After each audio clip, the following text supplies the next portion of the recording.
Assalamualaikum warahmatullahi wabarakatuh. Saya Dewi binti Natur Rofiah dari SMPN 2 Mojo ingin menyampaikan tentang aksi nyata, tugas aksi nyata budaya positif. Dalam aksi nyata ini, saya menyampaikan dua hal. Yang pertama adalah implementasi konsep budaya positif dan yang kedua adalah sesi berbagi tentang perubahan paradigma belajar.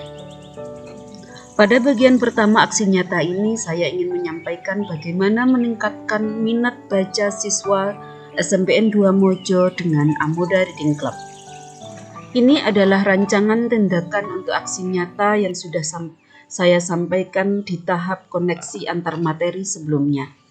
Baiklah, kita lihat pengembangan budaya positif, yaitu latar belakangnya adalah rendahnya minat baca siswa SMPN 2 Mojo. Tujuannya adalah meningkatkan minat baca SMPN 2 Mojo dengan Amoda Reading Club. Indikator pencapaiannya adalah meningkatnya tingkat kunjungan perpustakaan. Lini masa Amoda Reading Club. November 2021 mendiskusikan rancangan kegiatan, 1 Desember menulis rancangan kegiatan, kemudian 4 Desember menyusun kegiatan dan mengkomunikasikan kepada pihak yang terkait. Kemudian tanggal 14 Desember pelaksanaan kegiatan perdana. Pihak-pihak yang mendukung kegiatan ini yang pertama adalah kepala sekolah, rekan sejawat, dan sarana prasarana.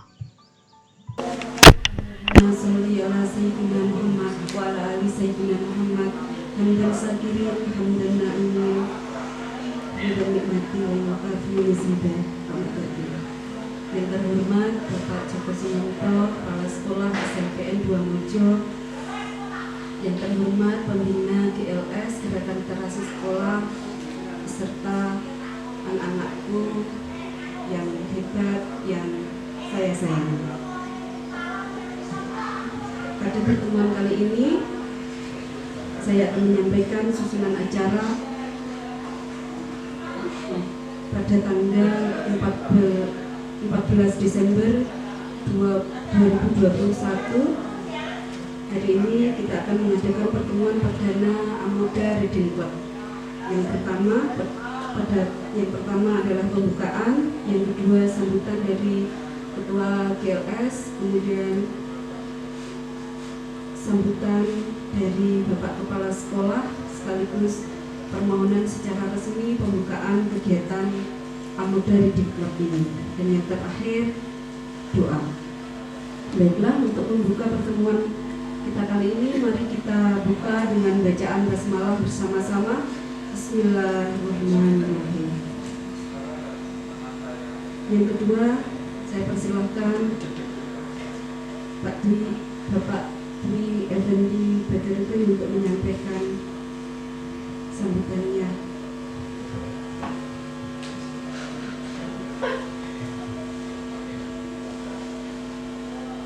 Assalamualaikum warahmatullahi wabarakatuh.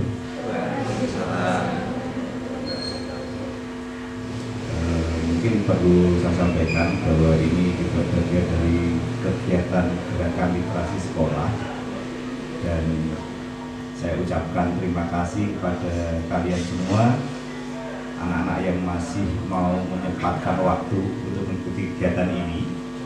Yang pasti kedepannya kita lihat di kamus arti literatur dan terpelajar itu berasal dari bahasa Slovakia.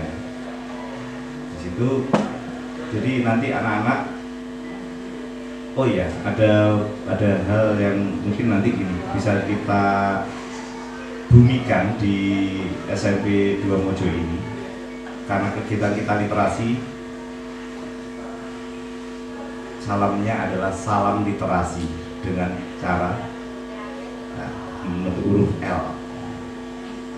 Kalau ada salam literasi, jawabnya juga seperti itu ya. Oke, kita coba. Terima kasih. Baik, kita coba. Salam literasi. Salam literasi. Kurang kompak ini dari cowok ini. Sekali lagi, salam literasi. Salam literasi. Terima kasih. Begini anak-anak, ini nanti gini, kenapa ada gerakan literasi perlu saya sampaikan bahwa pada dasarnya yang sudah dirancang oleh Bu Dewi, yang pertama kalian nanti akan mencari literatur gitu ya, literatur buku, memilih buku yang kalian rasa kalian tertarik di situ. Udah apapun, mungkin cara beternak, cara menanam, nggak apa-apa gitu. Ya. Setelah itu kalian membaca. Nah, ini nanti tetap ada tagihan membaca. Kalian harus membaca, mungkin menulis sedikit kecil seperti membuat resume atau rangkuman. Setelah itu pertemuan selanjutnya ada mungkin sesi tanya jawab, konsultasi. Kalian diminta untuk menyampaikan apa yang sudah kalian baca. Satu bab mungkin. Insya Allah satu bab itu berapa jam selesai kok. Nanti saya juga ajari untuk bagaimana membaca, atau mungkin Bu Tuti juga akan mengajarkan bagaimana cara membaca yang baik. Terus selanjutnya nanti kalau sudah selesai kita ulang lagi. Mungkin kalian mau membaca bab berapa lagi? Karena buku itu tidak harus dibaca keseluruhan. Yang pertama kalian lihat adalah daftar isi mana yang kalian mau tuju. Gak bisa seluruhan langsung digeber satu malam selesai, pasti akan menguap. Itu salah satunya. Mungkin demikian saya sambutan dari saya, pesan saya, tolong kalian tetap semangat di sini. Kalian adalah pionernya. Semoga nanti kalau ini bukan tangan dari Bu Dewi, di sini nanti saya harap kalian tetap bersemangat. Insya Allah kalian nanti akan dapat lebih dari sini, ya, pengetahuan. Terima kasih. Demikian apa yang saya bisa sampaikan. Kalau ada salah kata, saya mohon maaf. Aku kata Assalamualaikum warahmatullahi wabarakatuh. Salam literasi. Salam literasi. Terima kasih Pak Udin atas pencerahannya, semangatnya untuk kita semua. Semoga kita bisa menjadi siswa-siswa yang literat, siswa-siswa yang terpelajar. Baik, sambutan kedua, Bapak Kepala Sekolah sekaligus dimohon untuk membuka KRJ ini secara resmi.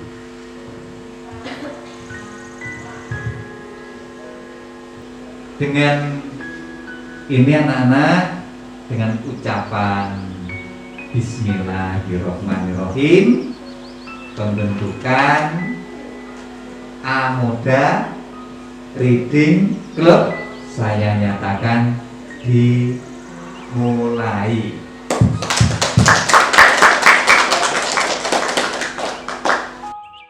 Amoda Reading Club adalah sebuah kegiatan ekstrakurikuler yang mengembangkan potensi siswa dengan membaca. Agar bacaan kami juga bisa dinikmati siswa lain, kami mendorong anggota Amoda Reading Club untuk mengisi rubrik-rubrik pada majalah dinding. Kegiatan kami dilakukan setiap hari Selasa dengan bercerita tentang apa-apa yang sudah kami baca pada minggu ini. Kami akan berbagi, melakukan refleksi tentang bacaan-bacaan kami setiap hari Selasa. Setelah bercerita dan refleksi, kami berdiskusi tentang rubrik-rubrik yang akan kami tempel pada majalah dinding. Dengan Amoda Reading Club ini, saya berharap murid-murid kita bisa senang membaca, menulis, dan berkarya, sehingga bisa mengisi hari-hari mereka dengan lebih bermakna di sekolah dan di rumah.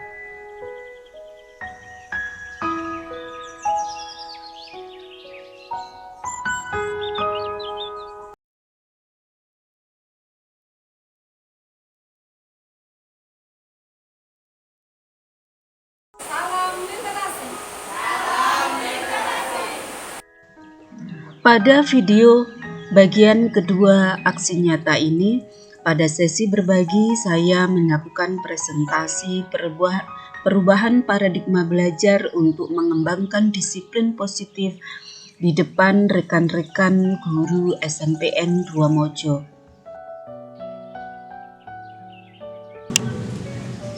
Assalamualaikum warahmatullahi wabarakatuh. Selamat pagi semuanya.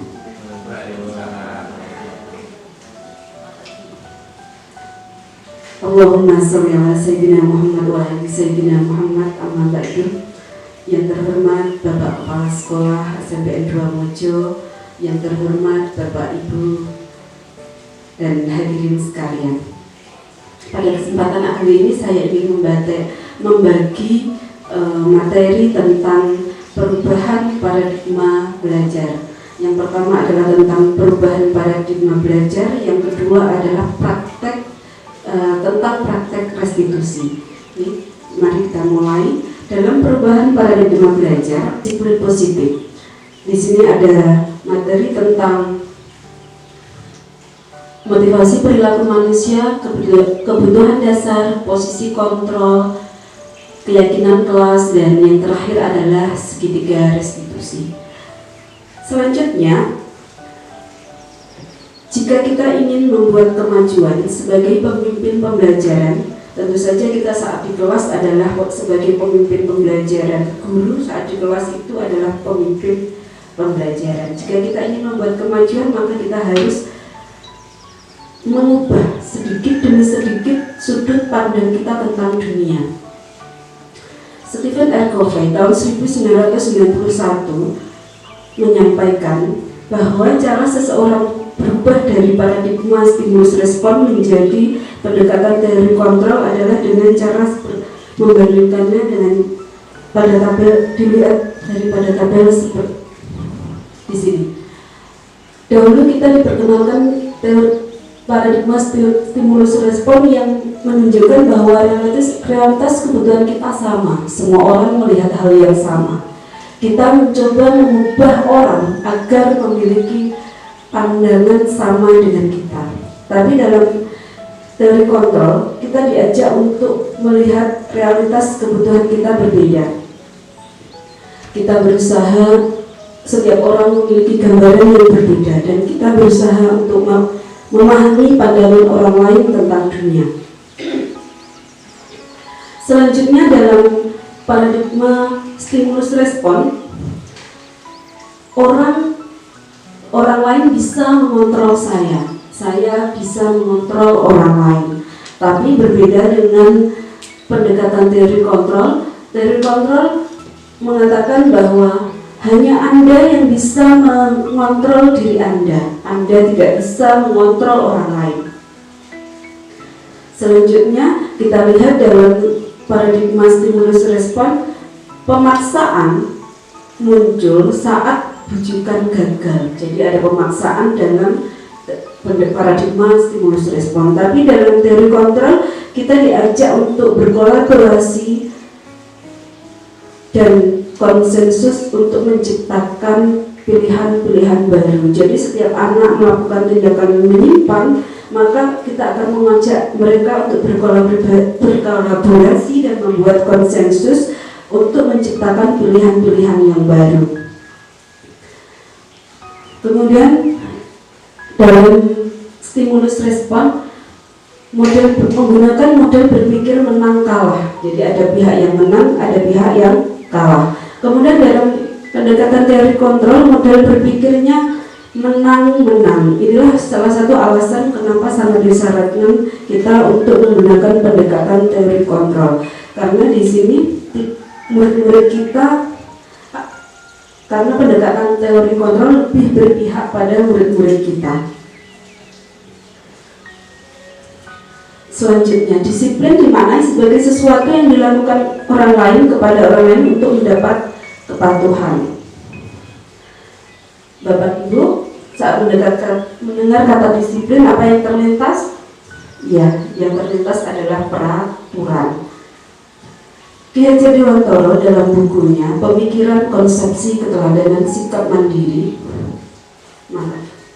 Keteladanan Sikap Merdeka tahun 2013 pada cetakan kelima mengatakan bahwa di mana ada kemerdekaan, disitulah harus ada disiplin yang kuat. Sungguh pun disiplin itu bersifat self-disiplin, yaitu diri kita sendiri yang harus mewajibkan sekuat-kuatnya terhadap diri kita. Selanjutnya, yang dimaksud dengan disiplin diri adalah yang memiliki motivasi internal. Jika kita memiliki motivasi internal, kita tidak perlu orang lain untuk mendisiplinkan kita. Selanjutnya, tiga motivasi perilaku manusia menurut Diane Gosling. Yang pertama adalah untuk menghindari ketidaknyamanan, yang kedua untuk mendapatkan imbalan atau penghargaan dari orang lain, yang ketiga adalah untuk menjadi orang yang mereka inginkan, menghargai diri sendiri dan dengan nilai-nilai yang mereka percaya. Motivasi yang ketiga inilah yang kita harapkan ada pada murid-murid kita nantinya. Selanjutnya adalah 5 kebutuhan dasar manusia menurut William Glasser. Yang pertama adalah untuk bertahan hidup, cinta kasih sayang, kebebasan, kesenangan, dan kekuasaan. Jadi dilihat dari sini, tidak ada anak yang melanggar, tidak ada anak yang bodoh, tidak ada anak yang seenaknya sendiri. Yang ada adalah anak yang sedang berusaha memenuhi kebutuhan dasarnya. Saat anak berkelahi, mungkin dia sedang ingin bertahan hidup. Saat anak bicara sendiri, mungkin dia sedang ingin memenuhi kebutuhannya akan kesenangan, kebebasan, kekuasaan seperti itu. Selanjutnya adalah 5 posisi kontrol. Posisi kontrol yang pertama adalah penghukum. Penghukum ini bisa melakukan hukuman fisik ataupun verbal. Penghukum biasanya berkata, awas kalau tidak patuh, nanti saya hukum. Kalau kamu melanggar, awas ya. Kira-kira begitu kata seorang penghukum. Jadi setiap anak melakukan pelanggaran, dia akan selalu berkata demikian. Kemudian posisi yang berikutnya adalah posisi pembuat orang merasa bersalah. Posisi pembuat orang merasa bersalah. Biasanya guru pada posisi ini bersuara lebih lembut dan dia suka memanfaatkan keheningan untuk membuat orang lain tidak nyaman, membuat orang lain rendah diri, merasa bersalah. Kalimat-kalimat yang biasa diucapkan guru seperti ini biasanya, berapa kali ibu harus mengingatkan kamu? Atau bagaimana kalau orang tua kamu tahu? Apakah kamu tidak kasihan? Kira-kira begitu ya. Nah, posisi pembuat orang bersalah ini sangat tidak disarankan kita lakukan kepada murid-murid kita. Kenapa? Karena ini membuat murid-murid kita tidak percaya diri. Ini membuat murid-murid kita merasa gagal. Begitu. Selanjutnya adalah posisi teman. Posisi teman ini ciri-cirinya dia dekat dengan murid, bergaul dengan murid. Dia akan berkata begini jika saat murid melakukan kesalahan, kali ini ibu bantu ya, tolonglah demi ibu. Gitu. Besok tenang saja, nanti Bu Dewi bantu. Begitu. Itu kata guru sebagai pada posisi teman. Posisi ini baik, tapi posisi teman ini memiliki kelemahan, yakni murid menjadi bergantung kepada guru. Saat guru tidak memenuhi harapan murid, dia akan merasa kecewa dan menyalahkan. Karena itu, posisi teman ini harus dipertimbangkan setiap kesempatan. Selanjutnya adalah posisi pemantau. Posisi pemantau ini berdasarkan aturan, konsekuensi, sanksi. Karena itu, posisi pemantau bisa memisahkan hubungan pribadi dengan murid. Dia mengandalkan catatan, daftar cek, slip, stiker, seperti itu. Dan kata-kata yang pertanyaan yang biasa ditanyakan seorang pemantau, peraturannya apa? Jam berapa sekarang? Kamu harus apa kalau jam begini?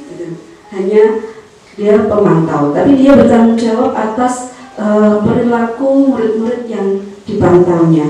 Kemudian yang selanjutnya adalah posisi manajer. Baik, posisi berikutnya adalah manajer. Manajer ini seperti mentor, di mana guru bersama-sama murid melakukan sesuatu, mempersilahkan murid untuk bertanggung jawab pada perilakunya, mendukung murid untuk memperbaiki, untuk mencari solusi dari permasalahannya. Tapi jika kita ingin murid kita menjadi pribadi yang merdeka, mandiri, dan bertanggung jawab, hendaknya kita mengacu pada restitusi, menuntun murid untuk belajar dari kesalahannya sehingga dia bisa menjadi manajer bagi dirinya sendiri. Selanjutnya adalah keyakinan kelas. Kenapa harus keyakinan kelas? Untuk menjawab pertanyaan itu, mari kita cerna sebuah pertanyaan. Kenapa kita harus memakai helm saat berkendara? Kenapa kita harus memakai masker? Nah, saat kita berkendara, kita memakai helm, alasannya adalah untuk keselamatan. Kenapa kita memakai masker? Karena untuk kesehatan. Keselamatan dan kesehatan inilah yang dimaksud keyakinan. Ya, jadi dilihat di sini.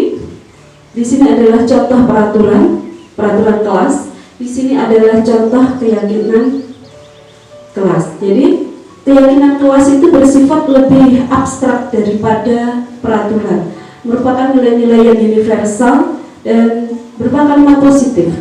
Nah, dari peraturan-peraturan ini bisa kita sarikan menjadi suatu keyakinan kelas yang berbunyi, kami yakin bahwa sangat penting untuk menjaga keselamatan, kesehatan, serta menghormati diri sendiri dan orang lain. Kenapa keyakinan kelas penting? Keyakinan kelas itu untuk saat anak-anak melakukan pelanggaran, kita tinggal mengembalikannya kepada keyakinan kelas. Jadi keyakinan kelas itu berbeda dengan peraturan. Kalau peraturan bersifat tetap, tapi kalau keyakinan kelas itu bisa diubah, bisa ditambahkan. Karena kita juga ada nilai agama, itu juga bisa dipakai. Dan maksudnya untuk acuan, sebagai acuan tindakan perilaku anak-anak, bisa nilai-nilai agama atau keyakinan kelas seperti ini. Selanjutnya adalah restitusi. Restitusi adalah proses menciptakan kondisi kondisi bagi murid untuk memperbaiki kesalahan mereka sehingga mereka bisa kembali kepada kelompoknya dengan karakter yang lebih kuat. Kenapa harus restitusi? Ini alasannya. Restitusi karena restitusi itu bukan untuk menebus kesalahan, tapi untuk belajar dari kesalahan. Restitusi untuk memperbaiki hubungan, restitusi itu tawaran bukan paksaan. Restitusi menuntun untuk melihat ke dalam diri. Restitusi fokus pada karakter bukan tindakan. Restitusi untuk mencari kebutuhan dasar yang mendasari tindakan. Restitusi menguatkan dan fokus pada solusi. Ini alasan kenapa restitusi disarankan untuk mengembangkan budaya positif. Selanjutnya adalah karena murid perlu bertanggung jawab atas perilakunya yang mereka pilih, namun mereka juga bisa memilih untuk belajar dari pengalaman dan membuat pilihan yang lebih baik di masa yang akan datang.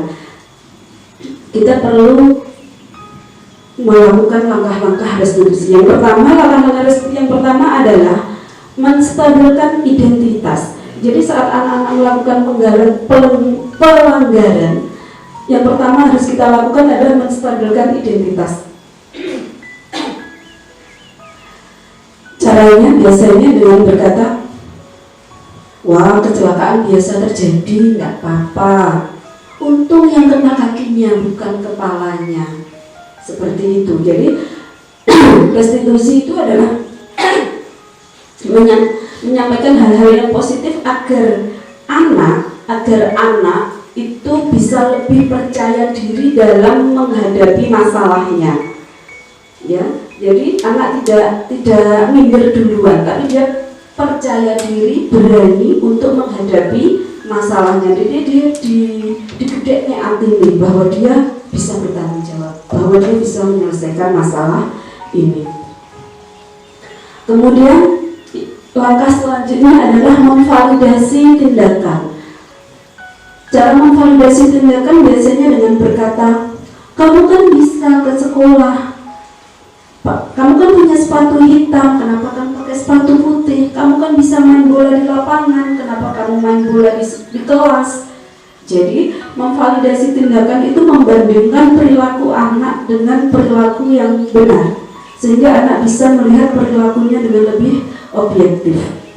Kemudian yang ketiga adalah menanyakan keyakinan kelas. Nah, keyakinan kelas ini adalah sebagai acuan acuan tentang tindakan siswa. Jadi kamu kan bisa setiap sore di lapangan ada anak-anak yang main bola loh. Kamu kan bisa main bola di sana. Atau kamu tahu kan main bola di dalam kelas itu melanggar gitu. Kamu tahu kan ke sekolah itu harus pakai sepatu hitam begitu. Ya, jadi saat anak melakukan pelanggaran, yang pertama kita lakukan adalah menstabilkan identitas agar anak percaya diri untuk menghadapi masalahnya, kemudian memvalidasi tindakan, melihat tindakan, membandingkan tindakan mereka dengan tindakan yang benar, kemudian menanyakan keyakinan ini apakah melanggar, apakah tidak sesuai, gitu maksudnya. Selanjutnya, ini adalah suatu kisah. Daniel bermain bola di dalam kelas mengenai di sini ada videonya. Daniel bermain di dalam kelas, kemudian mengenai kepala Bima, dan Bima marah sehingga mereka berkelahi.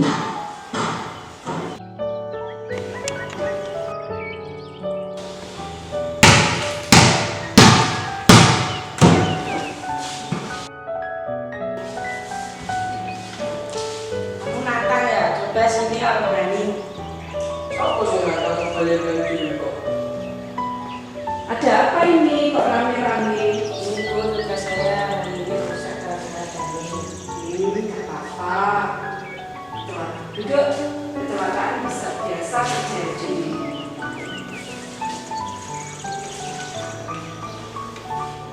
Ya sudah, Daniel, masalah ini diselesaikan, apa harus diselesaikan? Iya, Tante. Karena tugas saya rusak. Daniel, gimana? Menurutmu, apakah masalah ini harus diselesaikan? Baik, Bu Dewi tidak ingin mencari tahu siapa yang salah, tapi Bu Dewi ingin mencari solusi dari masalah ini. Daniel, kamu bisa kan bermain di lapangan? Kenapa kamu main di kelas? Panas, ya. Kamu tahu tidak kalau sore anak-anak banyak main bola di lapangan loh? Itu saya sering ikut. Oh, baik. Terus bagaimana?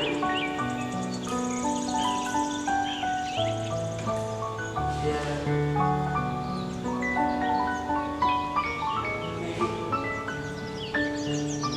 Terus habis ini gimana? Apa yang kamu lakukan? ini saya nggak tahu. Tidak tahu mulai lagi. Baik. Terus gimana tugas kita yang rusak? Tadi saya akan Baik. Ya, jadi jangan ulangi lagi ya.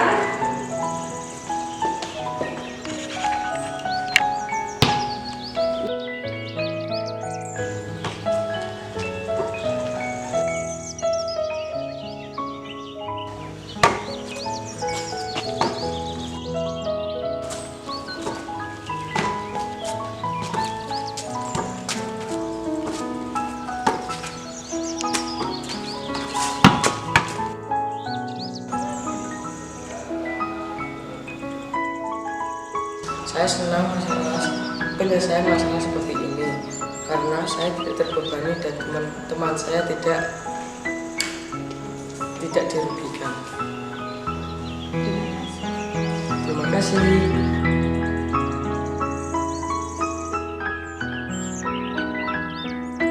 Kita skip saja. Kita lanjutkan. Nah, di sini, dia berkelahi. Kemudian langsung pada akhirnya di sini guru menanyakan kepada Daniel bagaimana kamu menyelesaikan masalah ini. Daniel bilang, saya akan minta maaf Bu. Lah terus tugasnya Bima gimana? Saya akan diskusi dengan teman-teman. Setelah itu ternyata Daniel membantu Bima untuk menyelesaikan tugasnya dan kemudian mereka pun bermain bola bersama. Itu akhirnya. Selanjutnya kesimpulan dari kejadian Daniel dan Bima. Kita analisa, kita lihat Motivasi Daniel saat dia bermain bola di kelas adalah dia menghindari ketidaknyamanan ya, karena dia bermain bola di luar panas, dia memilih bermain bola di dalam kelas. Kemudian Bima ingin mengerjakan tugasnya di dalam kelas. Kemudian kebutuhan dasar yang ingin dipenuhi Daniel, yang pertama dia ingin bersenang-senang, kemudian saat dia berkelahi dia ingin mempertahankan diri. Kemudian Rehan, kebutuhan dasar yang ingin dipenuhi Rehan adalah saat temannya mengganggu, dia bisa membela diri, dia ingin menunjukkan kekuasaan dan kebebasannya. Saat dia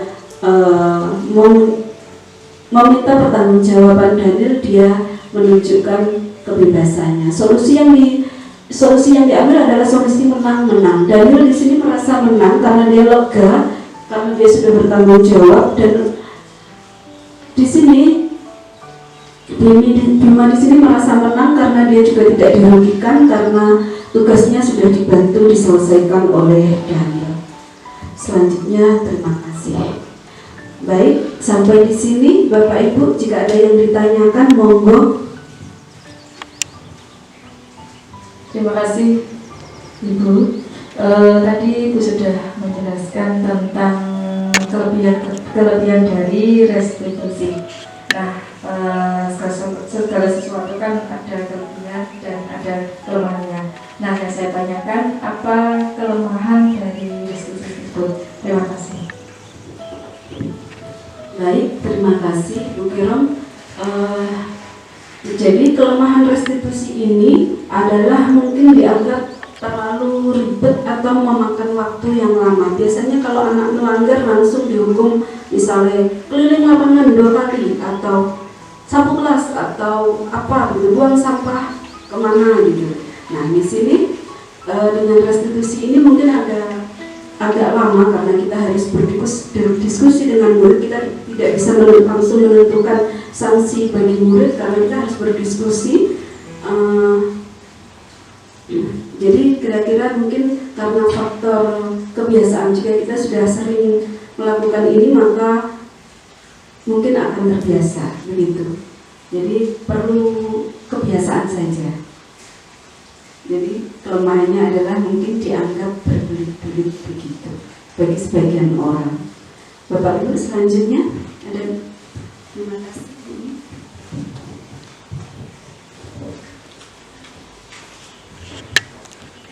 Saya ingin tanya Bu Dewi, jika ada anak menggambar atau menulis kalimat jorok di buku tugasnya, bagaimana menyelesaikannya dengan restitusi?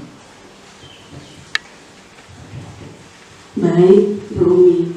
Jadi jika ada anak-anak kita melakukan menulis atau menggambar gambar yang jorok di buku tugasnya, maka yang pertama kita akan memvalidasi, akan menstabilkan identitas dengan bertanya, oh menulis di buku tulis itu memang boleh, apalagi itu buku tulis kamu, boleh ditulisi, nggak apa-apa gitu ya, dia nggak shock. Kita tanya, dia nggak shock, dia bisa santai. Kemudian yang kedua adalah memvalidasi tindakan. Ya, kedua adalah memvalidasi tindakan dengan cara, kamu kan bisa menulis hal-hal yang bagus, kenapa kamu menulis hal yang jelek? Kamu kan bisa menggambar ini, kenapa kamu menggambar itu? Begitu. Dengan bertanya dan memberi ide. Bagaimana kalau kamu menulis hal-hal yang bagus dan dibaca semua orang? Apakah kamu suka? Kamu pasti suka kan? Kira-kira begitu. Kemudian langkah yang berikutnya adalah menanyakan keyakinan. Menulis hal-hal yang buruk di buku tugas itu sama saja kamu tidak menghormati Bapak Ibu guru. Ditanyakan begitu. Kamu sadar gak kalau seperti itu tidak menghormati? Kita kira begitu. Kemudian terus sekarang apa yang harus kamu lakukan? Saya minta maaf Bu, mungkin anak-anak bilang begitu. Dan terus tulisan kamu itu gimana? Saya akan menghapusnya Bu. Masa menghapus saja? Gimana? Saya akan menulis hal-hal yang baik. Bagus, tulis hal-hal yang baik di Medin misal. Kira-kira begitu Bu Umi ya. Terima kasih perhatiannya. Ada lagi Bapak Ibu? Baik, jika tidak ada pertanyaan saya akhiri presentasi saya. saya akan mengambil kesimpulan dari presentasi hari ini. Anak-anak kita nanti akan menjadi pemimpin di masa yang akan datang. Kita harus seperti yang diamanahkan dalam pendidikan, bahwa kita harus meletakkan murid di level pertama saat kita mengambil keputusan. Jadi level pertama yang harus dipertimbangkan adalah murid untuk mewujudkan kepemimpinan murid. Jadi kita melakukan restitusi ini untuk agar anak kita nanti bisa menjadi pribadi yang merdeka, mandiri, dan bertanggung jawab. Terima kasih Bapak Ibu. Wabillahi taufiq wal hidayah. Wassalamualaikum warahmatullahi wabarakatuh.